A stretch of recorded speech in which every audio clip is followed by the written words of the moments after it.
Hello, role-playing people! Today I want to say a few words regarding the Ravener faction in Demon the Fallen because I feel like this is the easiest one to get wrong and ruin other people's fun because of that centuries-old excuse, but it's what my character would do. What a Ravener isn't. A remorseless, indiscriminate killer of all things around it who takes pleasure in simply flexing its awesome lore muscles and shattering reality for everyone to see. That is stupid, murder-hobo, and it really doesn't contribute to the story in any considerable way. We learn nothing about the character except that they can deal 8 aggravated damage in a hit, and of course the player is going to say, but I'm doing what the book told me, I'm destroying everything. No, that's not what the book told you. The book told you Raveners have lost all hope in creation. They consider everything the Celestials and humans have done a failure, and want to end a dying, agonizing mockery of a world that was once designed to be splendid and everlasting. This is not a fun endeavor. Undoing that which was designed to withstand nothingness itself is not an easy task.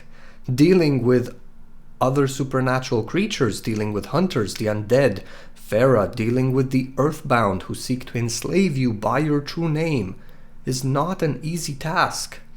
In Demon the Fallen, everything is out to enslave you or send you back to the pit. Running around being stupid, regardless of faction, is going to get a character offed faster than you can say the first syllable of their true name. So what is a Ravener?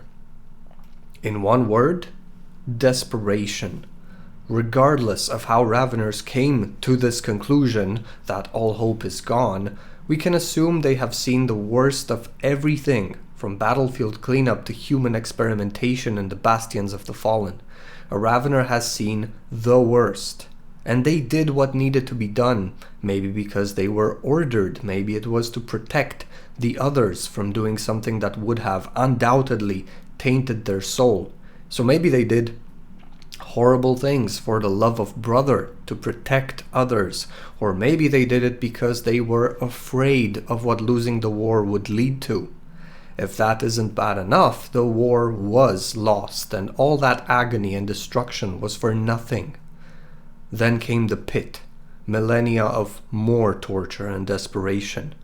Then, as they return to the world of mortals, they find that creation, all of the things they've built, have been reduced to a joke, a cosmic ruin.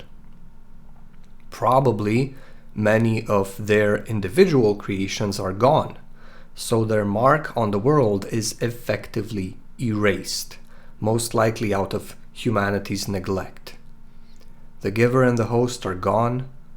They left this place, and while unlike reconcilers, these guys really don't seek forgiveness, maybe a part of them wishes the host had rebuilt the world.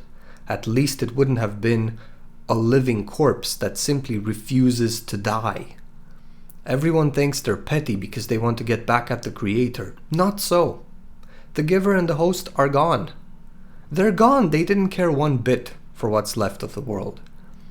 And Raveners are simply accepting the reality that creation is irredeemably corrupted and existence has become agony for both humanity and the world itself. It's dying before their very eyes, and again, this is not fun. A Ravener doesn't take pleasure in their mission. While Faustians have hope that by using and elevating humanity they will retake the world, while reconcilers believe that the giver might just still be watching them, while the cryptics find new opportunities in knowledge and Luciferans are endlessly trying to find Lucifer, Raveners believe everything needs to end. The world cannot be saved. Any good they might do is not enough, and it will simply lead to more pain, more destruction as this agony is dragged on for who knows how long. End everything, and maybe then, something new can begin. Something better. But doing so is very hard. The Celestials built the world and all beings in it to endure, to survive. This faction undoubtedly has the most enemies because everyone and everything is their enemy. Also, we're not talking about wiping out humanity. Oh no. Raveners want to destroy all of creation. So again, Murder Hobo is stupid because it brings the character closer to failure than to success. Any character would know this by the intrinsic logic of the game. If they want to have any chance at success, they need to synchronize an attack so powerful and devastating that it either snowballs into complete annihilation gradually or directly annihilates everything without chance for survival. And considering their natures and skills and behaviors, their chances are extremely slim. But they are not stupid. They are perfectly capable of obtaining financial and destructive resources, servants, and existing in a hierarchy. So if Raveners take their time, they might just. Are they truly not subject to change though? Are they really that hopeless? Well, the factions were created in the pit. We know this from the books. So it must be said, even a Ravener, upon returning to the world in mortal flesh and shedding some of its torment, might think twice about destroying everything when it finds itself in the body of a single mother who loves her children very much and would sooner end herself than to see any harm come to them, regardless of how much she suffered throughout her life. The promise made in the pit, while the rebels were driven insane by torment, doesn't necessarily stand now. Not on the same terms, now that they are returned to the world in mortal flesh and feeling human feelings. Some of them will be unchanged, yes, and this is the most extremist faction of the Fallen, but even within this one, there is a spectrum. There must be. Maybe some members actively want to mindlessly destroy stuff, alright? But maybe others are reluctant, doing it because they gave their word. Maybe they found a new hope in being alive in their human host. Maybe they're planning to defect to another faction. Think about it. If Raveners found hope, I think Raveners would actually be relieved if something were to prove to them that there is hope and the world can be saved, so they don't need to euthanize all of creation. So there we have it.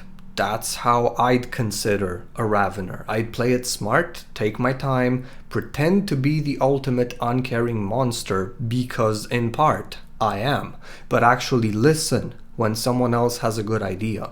If they fail, I can always say, I told you so.